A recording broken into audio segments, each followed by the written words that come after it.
Gajuwaka assembly నియోజకవర్గం నుండి CPM party తరఫున ఇండియా బ్లాక్ పార్టీల మద్దతుతోటి కామ్రేడ్ జగ్గునాయుడు గారు పోటీ చేస్తున్న విషయం నగర ప్రజలందరికీ కూడా తెలుసు. ముఖ్యంగా ఈ గాజువాక నియోజకవర్గం చాలా ప్రాధాన్యత కలిగిన ప్రాంతం. రాష్ట్ర వ్యాప్తంగా అందరి దృష్టిని ఆకర్షిస్తున్నటువంటిది. ఇక్కడ స్టీల్ ప్లాంట్ ఉన్నది, ఇతర ప్రభుత్వ రంగ సంస్థలు ఉన్నాయి, నిర్వాసిత కార్మికులు ప్రజలు ఉన్నారు. ఈ ఫ్యాక్టరీ విశాఖ స్టీల్ ఫ్యాక్టరీ పరిరక్షణ కోసం ఈరోజు రాష్ట్ర వ్యాప్తంగా అనేక ఉద్యమాలు సాగుతున్నాయి. ప్రాణాలకు తెగించి కార్మికులు పోరాడుతున్నటువంటి చోట ఈ స్టీల్ ప్లాంట్ ని ప్రైవేటీకరిస్తే వచ్చేటువంటి దుష్పరిణామాలు ఎలా ఉంటాయో ఈ గాజువాక ప్రజలందరూ కూడా తెలుసు. ఈ రోజు నిత్యం కళకళలాడుతూ షాపింగులతోటి ప్రజలతో ఉన్నటువంటి ఈ ప్రాంతం, ఈ విశాఖ స్టీల్ ప్లాంట్ ప్రైవేటీకరణ జరిగితే ఇది వల్లకాడుగా మారిపోయేటువంటి ప్రమాదం ఉన్నది. కొత్త పరిశ్రమలు లేక ఉన్న పరిశ్రమలు మూసేసి ఉపాధి లేకుండా యువతరం యొక్క భవిష్యత్తుని ఈ రోజు నాశనం చేయడానికి కంకణం కట్టుకున్న మోడీని ఓడించాల్సినటువంటి బాధ్యత ఈరోజు ఈ గాజువాక ప్రజానీకం మీద ఉంది. తద్వారా ఒక మంచి సందేశం, మా రాష్ట్ర అభివృద్ధిని దెబ్బ కొట్టేటువంటి ప్రైవేటీకరణ విధానాలు అవలంబిస్తే మేము చూస్తూ ఊరుకోము అనేటువంటి ఒక బలమైనటువంటి సందేశం ఈ నియోజకవర్గం నుండి వెళ్ళాలి.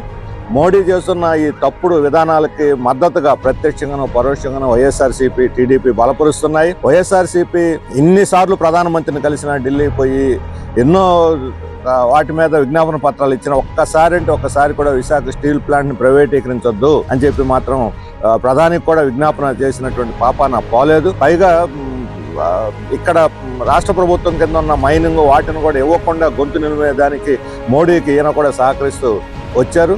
అలాగే తెలుగుదేశం చంద్రబాబు నాయుడు గారు 2 ఏళ్లుగా కార్మికులు ఆందోళన చేస్తున్న ప్రతిపక్ష నాయకుడిగా కనీసం వాళ్ళకి వచ్చి మద్దతు తెలియజేయలేదు. ఇక్కడ కార్మిక ఉద్యమాలకి అండగా నిలబడలేదు.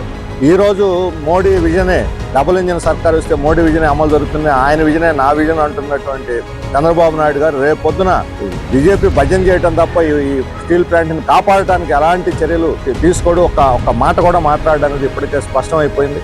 అందుకని ఆ 2 పార్టీలకు ఓటేసా అంటే అర్థం స్టీల్ ప్లాంట్ ప్రైవేటీకరణ కోసం ఓటేసారు. స్టీల్ ప్లాంట్ ప్రైవేటీకరణ వ్యతిరేకించి ఇది నిలబెడాలనుకున్న ఎవరైనా సరే ఈ 2 పార్టీలకు ఓటేరు. బీజేపీని బుద్ధి చెప్పాలనుకున్న వాళ్ళు, స్టీల్ ప్లాంట్ ని కాపాడాలనుకునే వాళ్ళు ఎవరైనా సరే ఈరోజు ఇండియా బ్లాక్ దాని మద్దతుతో పోటీ చేస్తున్న సిపిఎం అభ్యర్థి జగ్గునాయుడు గారికి ఓటేసి ఒక బలమైనటువంటి సందేశాన్ని పంపాలి. రేపు అసెంబ్లీలో జగ్గునాయుడు కానీ ప్రవేశిస్తే నిరంతరం అలుపు సొలుపెరగకుండా పోరాడి ఈ స్టీల్ ప్లాంట్ నిలబెట్టడానికి ఇక్కడ గాజువాక ప్రజల తరఫున పోరాడతారు. అలాగే ఇక్కడ స్థానికంగా ఉన్న అనేక సమస్యలు, అభివృద్ధికి సంబంధించిన సమస్యలు, పొల్యూషన్ సమస్యలు ఉన్నాయి, ఇళ్ల స్థలాల సమస్యలు ఉన్నాయి, నిర్వాసితుల సమస్యలు ఉన్నాయి, షాపింగ్ మాల్ సమస్యలు ఉన్నాయి, చిన్న వ్యాపారస్తులు అనేక రకాల సమస్యలు ఎదుర్కొంటున్నారు. అలాగే మున్సిపల్ కార్పొరేషన్ ద్వారా వచ్చేటువంటి సమస్యలు ఉన్నాయి. అన్నిటి మీద కూడా నిరంతరం గళమెత్తి పోరాడి వాటి సాధనకి ప్రజల తరఫున నిలబడే వ్యక్తి జగ్గునాయుడు గారు. ఇతరులలాగా సంపాదించుకోవటం లేదు, ఇతరులలాగా అవినీతికి పాల్పడే వ్యక్తి కాదు. 40 ఏళ్లుగా ఒక కార్మికుడిగా జీవితాన్ని ప్రారంభించి ఈరోజు అడుగడుగున ప్రజల కోసం నిలబడి సిపిఎం జిల్లా కార్యదర్శిగా ఈరోజు పనిచేస్తున్నారు.